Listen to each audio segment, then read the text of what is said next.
大家好，歡迎嚟到深海遊頻道。咁我今日咧係同大家介紹一下咧一隻 Hansa 40英尺嘅帆船佢上邊嘅設備。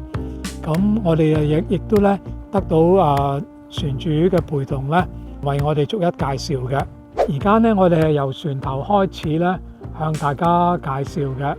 咁個錨就佢原身 Delta 咧，我就改咗 Lorna 啦，因為 Lorna 咧就大家公認為係最全面嘅錨啦。咁同埋咧就我個錨咧就較為重啲嘅，25公斤嚇，25公斤就比原身重啲，因為要遠航性啦，就重啲較為方便嘅。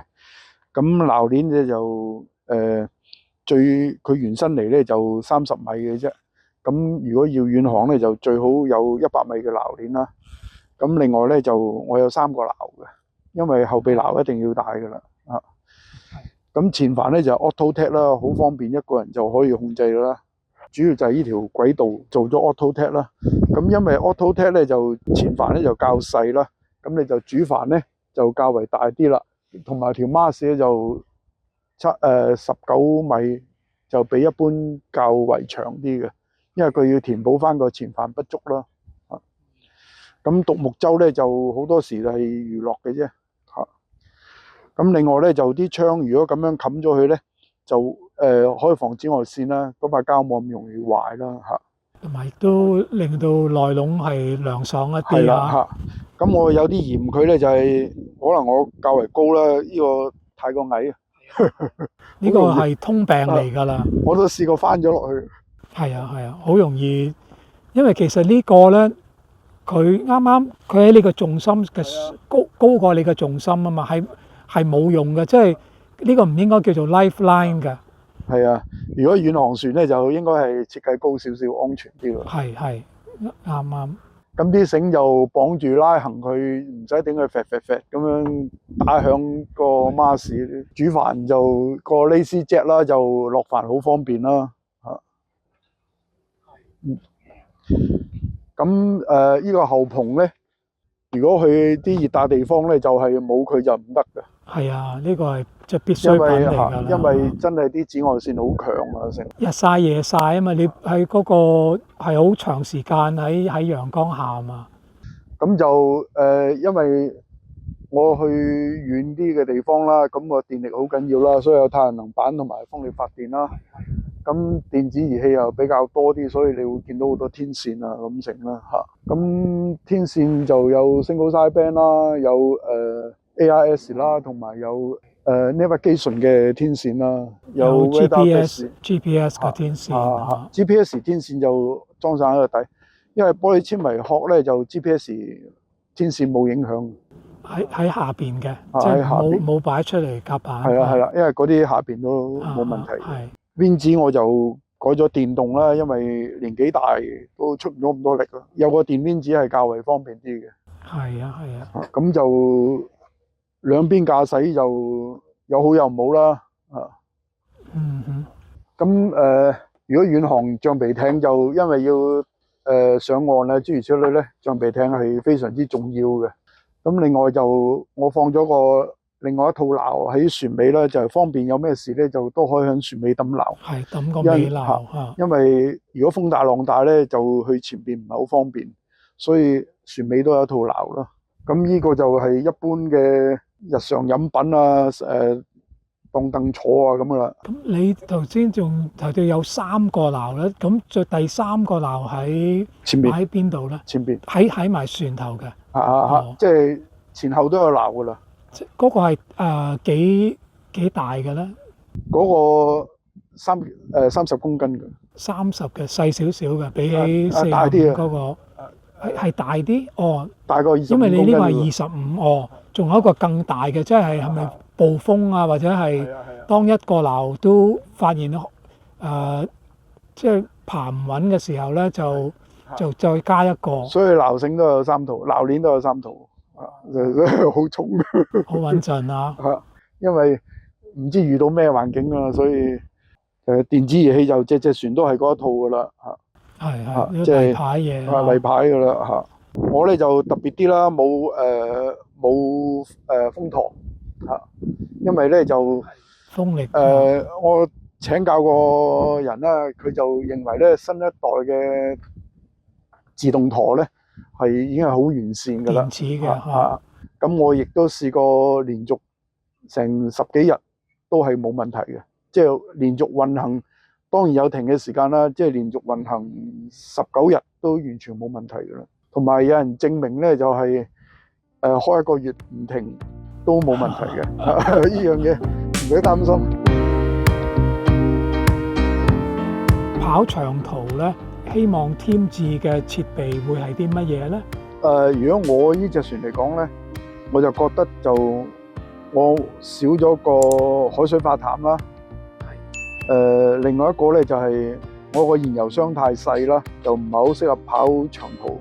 燃油箱亦係有都係140列。咁繼航能力會係幾遠啊？如果即係正常，大概1小時係6公升咯。 6公升。咁因為佢個燃油箱咧係喺右手喺 starboard side 嘅，即係喺埋一邊啦。咁同埋佢個燃油箱係三角形嘅，咁所以話140升咧，最多用佢60度咧，佢就會跌得好快嘅個油標。之後就後嗰橛就跌得好快，同埋隻船因為佢個油箱設計喺 starboard side 咧，如果隻船翹起上嚟嗰陣時候咧，佢就吸唔到油啊，係啦，即係有呢一個唔係幾好咯。如果行緊風嘅時候，隻船側傾斜嘅。係啦。水箱咧就有300幾列啦。如果2個人嚟講咧，18日都唔係一個問題嚟嘅嚇。但係如果有海水化淡咧，就唔使孭咁重啊，就隻船會快啲咯。咁呢隻船有一個好處咧，就係單人都可以控制啦，因為佢前帆係 auto tap，就前帆比較細啲啦，主帆咧就會大好多嚇。咁同埋我裝咗電邊子啦，所以就好輕強嗰啲嘢嚇。咁就自動軚嗰啲就隻船都有噶啦嚇。咁嗰啲其實揸起上嚟好方便。雪櫃咧係有普通嘅冰箱係咪？雪櫃只不過係一個普通嘅雪櫃嚟嘅，就冇冷藏庫嘅。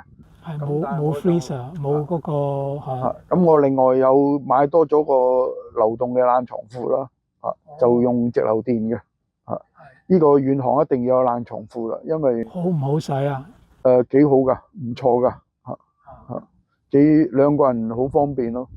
即係可以搬嚟搬去嗰種移動式嘅嚇。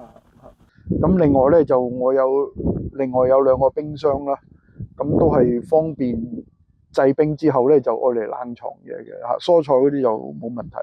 另外一點要提嘅咧，要講嘅咧就係遠航咧一定要有 MMSI 同埋 AIS， 因為咧政府知道你隻船行緊去邊，當地嘅船知道你隻船嘅方向、種類、速度，即刻可以運算得到咧，係好安全嘅嚇。所以 AIS 即係先攞個 MMSI， 然之後有 AIS 係好緊要。AIS 咧就係即係非常好用嘅，甚至乎咧等於你裝咗雷達一樣㗎啦。因為佢會話你聽，如果對方都開咗 AIS 嘅話咧嚇，咁佢話你聽對方係咩船啊，同你有冇相撞危險啊等等啊，係好好用嘅。同埋好多地方好多國家咧係規定咧，你一定要有 AIS 嘅嚇，即係譬如中國就係啦，中國一定你所有機動嘅船都要有 AIS 嘅。傾向係大嘅走勢係佢係硬性規定你要配備 AIS 啦。但係個唔好處咧就可能係有時咧你係唔想任何人知道你喺邊㗎嘛。完善嘅 AIS 系統咧，佢有另外一個模式嘅，即係我淨係睇到人，但係對方睇我唔到嘅。甚至譬如官方有啲譬如軍艦啊成咧，佢係喺度將佢自己咧變成一隻商船嘅嚇，我都遇到過好多呢啲嘅。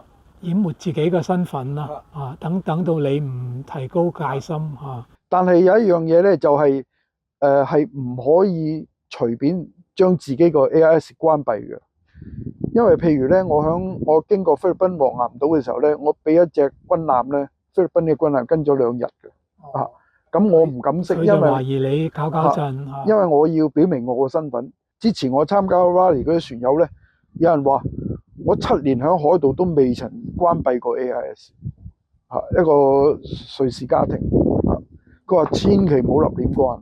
唔係關嘅原因係乜嘢咧？有時候典型嘅例子就係，如果地方好多海盜嘅，咁但係大佬啊，你唔好去嗰啲好多海盜嘅地方。但係譬如有啲地方咧，你明知佢係譬如蘇魯斯咁樣樣嚇，菲律賓文南老島嗰邊嘅，咁你明知嗰個係一個好有問題嘅區嚟噶嘛，真係有海盜噶嘛，你去嘅時候咧，你唔敢張揚自己個身份啊嘛。啱嘅，啱嘅嚇。但係咧就咁講啦，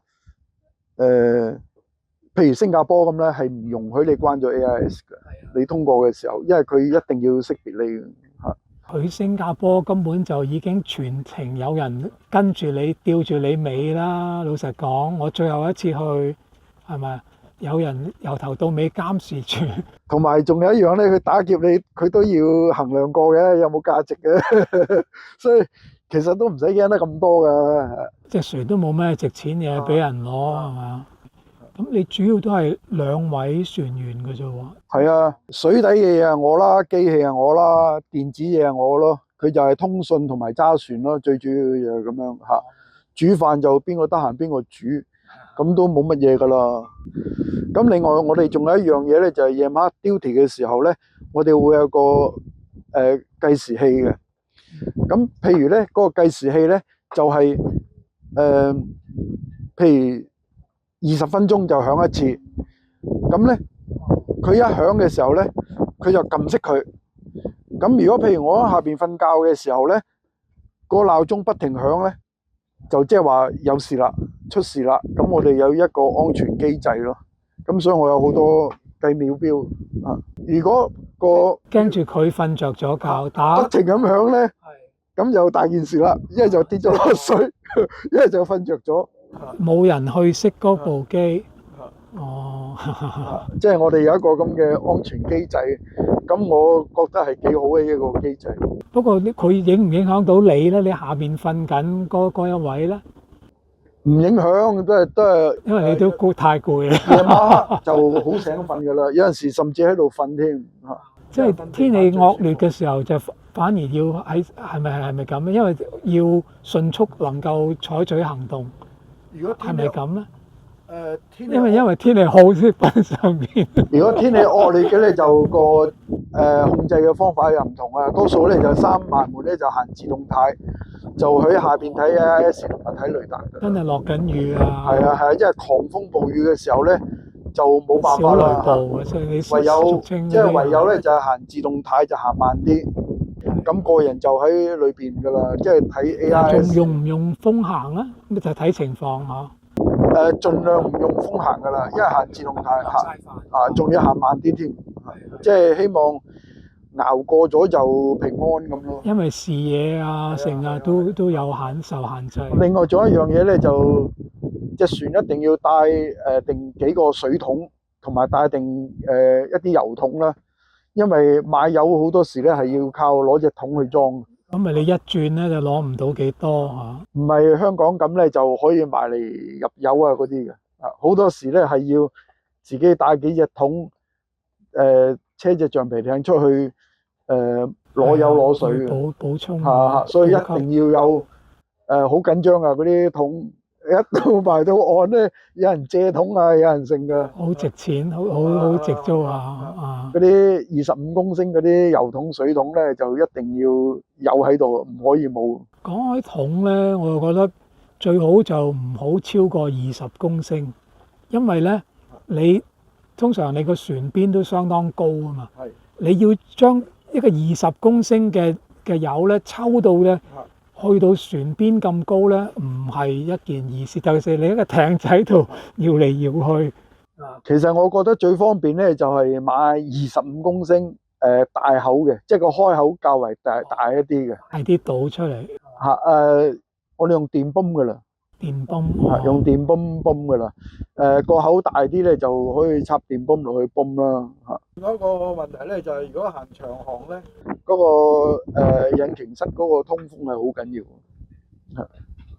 嗰個通風係好緊，一定要通風完善咯。個引擎會容易過熱係嘛？係啊係啊，尤其是 Autolader 嗰個過熱咧就好麻煩啦。咁另外 Autolader 咧就一定要有後備啦。咁你譬如呢一次航程咁，有冇遇到啲特別即係意外或者困難嘅情況咧？引擎過熱啦。所以就嗰個通風要完善啦。個原因係乜嘢咧？係因為空氣入唔到去。佢個通風系統唔係幾好嘅設計嚇，因為始終呢啲係帆船咧，就唔預你行長途用引擎行長途嘅。可以問下嗰個風力發電係咪上面嗰個風力？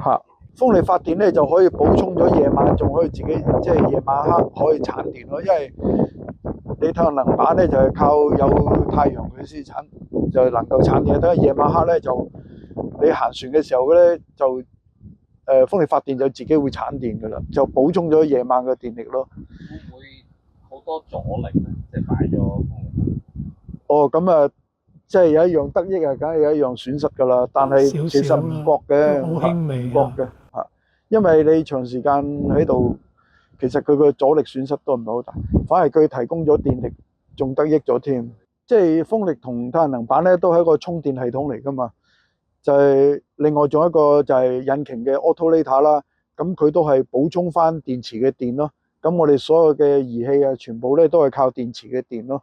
咁另外仲有一樣咧，就係你可以充電落去啦，亦都要睇你個電池庫幾大咯。當然越大越好啦，不過亦都要衡量個重量同埋體積咯。遠航嚟講，電力即係直流電咧係好重要嘅一個能源咯。因為我嚟講，我煮飯我都用直流電，即係靠inverter 變成220V咯。同埋尤其是有雷達咧，就嗰個電力嘅耗量咧好大嘅嚇。好多謝 Raymond 咧今日對呢一船咧詳盡嘅介紹。請大家記得點讚、留言同埋訂閱我哋深海遊頻道。下次再見。